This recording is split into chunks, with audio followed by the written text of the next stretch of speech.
Volvo Cars wind tunnel in Gothenburg is one of the most advanced facilities of its kind in the world.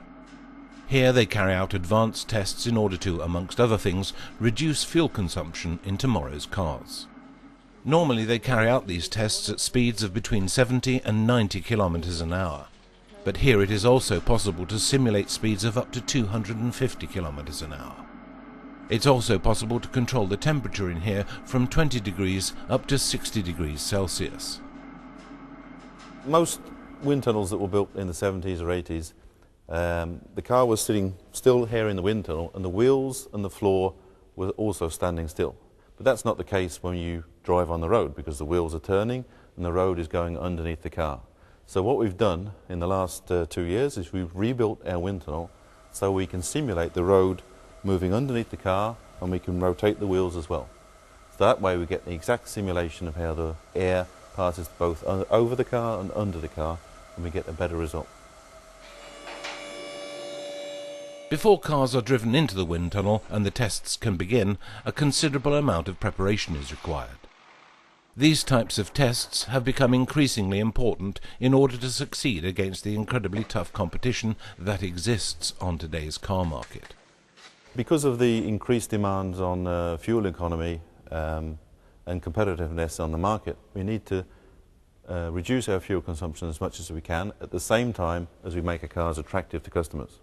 So to do this, we have to be looking for lots and lots of small changes on a design of a car which may or may not be visible to a customer, and if we add up all those changes together, we can make a significant change to fuel consumption.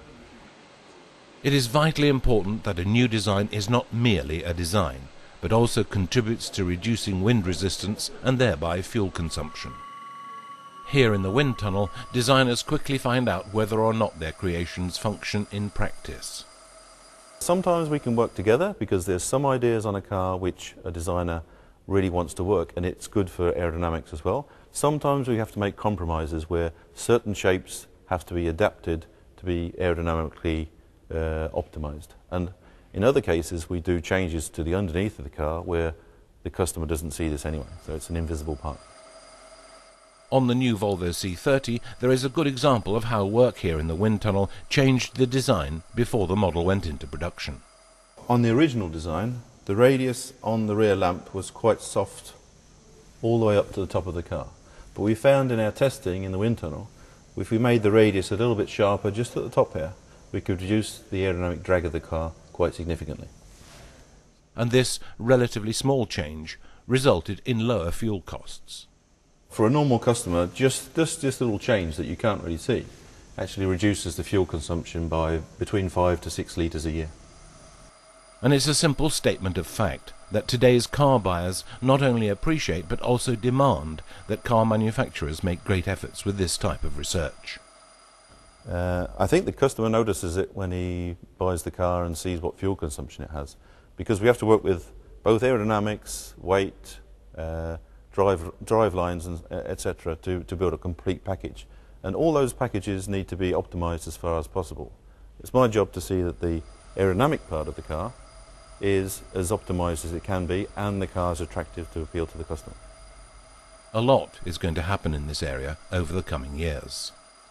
You're going to see more and more aerodynamic work done on the underside of a car, and probably onto the wheel shapes, wheel houses, but also in the general proportions of the car. I think probably in the next 10 years we'll see there'll have to be changes towards cars which are smaller and not necessarily rounder. They won't look the same. It's very important that we have to maintain our images of Volvo, for example, that we're not confused with competitors, but we can make lots of small changes. It'll be an evolution on the upper surface and a revolution on the underside.